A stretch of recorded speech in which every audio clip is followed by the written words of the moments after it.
சும்மா அதையே சொல்லிக்கிட்டேன். ஆட்டு மூளை. அப்படின்னா கேலப் ஷெப்பர்ட் ஆயிடுவானா? சொல்லு லில்லி. Of course. ஆனா அதுக்கு முன்னாடி இந்த கொலையை யாரு பண்ணாங்கன்னு கண்டுபிடிக்கணும்ல. எனக்கு ஒரு டவுட். இந்த கேஸ் இன்னும் நீயே சால்வ் பண்ணல லில்லி. ஜார்ஜ் சொல்ற கதையில கொலைகாரன் யாருன்னு சட்டுன்னு சொல்லிடுவேன். சொல்லுவேன் தான். ஆனா புக்கில் இருக்கிறதுக்கும் வெளி உலகத்துக்கும் நிறைய வித்தியாசம் இருக்கு.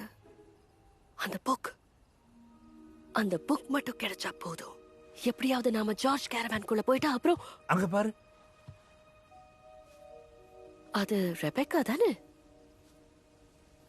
இங்க என்ன தேடிட்டு இருக்கா அவ?